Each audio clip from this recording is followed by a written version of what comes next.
I never understood why Elena hated me so much. We grew up in the same cramped house in Quezon City, 2 years apart, sharing one room, one mirror, one future everyone said belonged to both of us. Our mothers were sisters who married brothers, so the blood was thick and the expectations thicker. Lola always said, "You two are like twins born on different days." And then she'd smile at Elena first because Elena was louder, prettier, faster at everything. I learned early to smile second. Elena won the spelling bees, the dance contests, the campus journalism awards. When I brought home a silver medal in mathematics, she came home with gold in English and made sure the whole barangay knew whose name they shouted louder. I told myself it was harmless, that cousins push each other. I kept smiling, kept studying, kept believing that one day the scoreboard would matter less than the love we were supposed to have. At 23, I left for Dubai to work as a nurse. Elena stayed, finished her marketing degree, and started posting sponsored outfits on Instagram before the word influencer even existed here. Every time I sent money home for Mama's medicines, Elena sent selfies from Boracay. When I came home for vacations, she'd hug me too tight and whisper, "You're glowing 8. Dubai looks good on you." But her eyes counted the carats on my simple gold necklace like she was appraising cattle. Then I met Rafael. He was a civil engineer on the same site where my hospital was expanding. Tall, quiet, the kind of man who listened more than he spoke and remembered the little things. How I took my coffee, that I hated the sound of slippers slapping on tiles, that I still missed my father every time thunder cracked.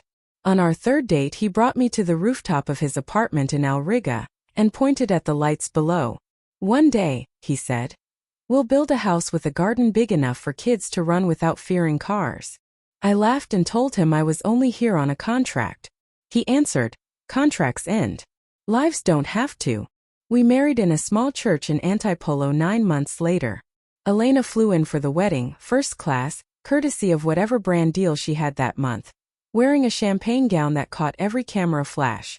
During the reception, she pulled me aside, eyes shining with tears I wasn't sure were real. "He's perfect for you," she said.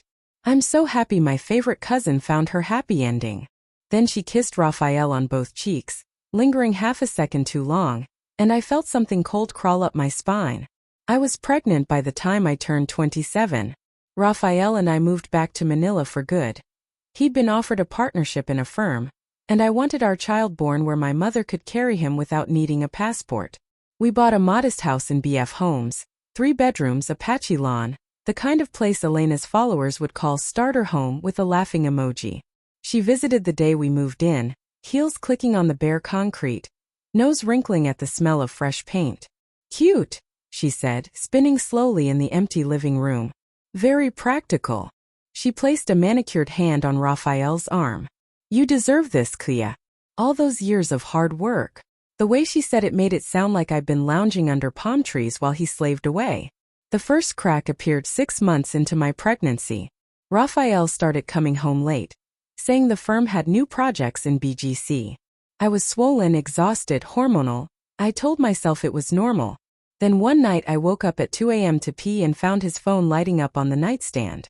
The preview on the lock screen was enough. "Elena. Can't stop thinking about tonight, red heart." I didn't scream. I didn't throw the phone. I sat on the cold bathroom floor and cried so quietly the baby must have felt it, because he kicked hard like he already knew the world could be cruel. The next morning I waited until Rafael left for work, then drove to Elena's condo in Rockwell.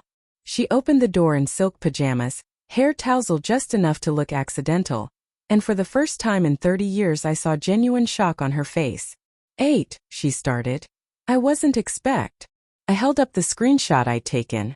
Her face went white. "It isn't what you think," she said automatically. "It's exactly what I think," I answered. My voice didn't even shake. "How long?" She looked away.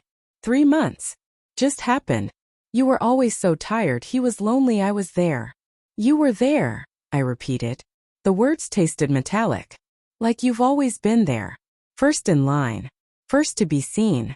First to take. She started crying then, the pretty kind that doesn't ruin mascara. "I love him," she whispered. "I didn't mean for it to happen, but I love him the way you never could. You left 8. You left for Dubai and you left him waiting. I stayed." I laughed. One sharp sound that made her flinch. You think love is winning? That's all this ever was to you. Another contest. I turned to leave. She grabbed my arm. Wait. Please. Don't tell him you know. Let him choose. Let him choose, I echoed. Like I ever had a choice with you.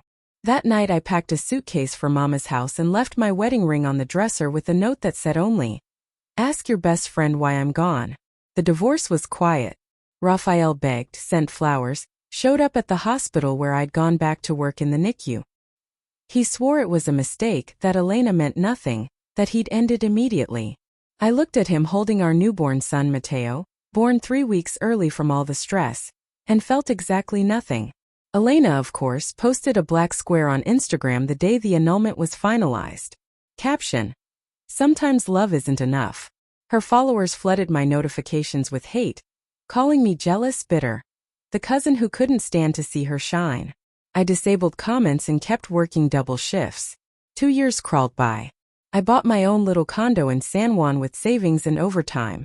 Matteo learned to walk in the corridor while I studied for my master's. Raphael saw his son on weekends, always supervised, always with the same guilty eyes. Elena got engaged to a B-list actor, broke it off, dated a politician's son, became the face of a luxury skincare line. Her life looked brighter than ever. Then the messages started. At first they were subtle. A heart react on a photo of Matteo's 2nd birthday. Then a private message. "He looks just like his daddy." I blocked her. She made a new account. You can't keep him from family forever. I ignored her until the day I came home from night shift and found her sitting on the playground bench watching Matteo on the slide. She wore oversized sunglasses and a smile sharp enough to cut glass. "He's beautiful," she said. I should have been his favorite Tita. "Leave," I told the security guard who was already approaching. "Or I call the police." She stood slowly. "You won. Okay. You kept the husband, the kid, the martyr story. Can't you let me have something?" I looked at her then, really looked. The filler in her lips had started to migrate. The designer bag was last season. Her engagement ring finger bare again. For the first time Elena looked small. "You never understood," I said quietly. "There was never a prize. Only people. And you spent your whole life trying to steal them from me instead of loving them with me." She opened her mouth, closed it. Something flickered across her face that might have been shame. That night she posted a long apology on her Instagram stories. Tears, shaking voice, the whole performance. She tagged me, begged forgiveness for the pain I caused my sister. 10 million views in 24 hours. Brands dropped her by morning. The politician's son unfollowed. Her manager stopped answering calls. She tried to claw her way back. Victim podcasts, redemption arcs. But the internet has a memory longer than family loyalty. Every old photo of us together resurfaced with new captions. Imagine doing this to your own blood. Sponsors fled. The skincare line replaced her with a 19-year-old from Cebu. Last I heard, she moved back to the old house in Quezon City, the one with the cracked walls and the room we used to share. Mama says she sleeps all day and deletes comments all night. Sometimes she asks about Matteo, voice small, like she's afraid of the answer. I never answered. Some things can't be fixed with a public apology or a viral crying video. Every evening I pick up my son from daycare, and we walk home past the same playground. He waves at everyone, fearless, because he's never had to compete for love. When he asks why Tita Elena doesn't visit anymore, I tell him some people get lost trying to be first and we keep walking. The scoreboard is gone. Only the love remains. And for the first time in my life, I'm not smiling second.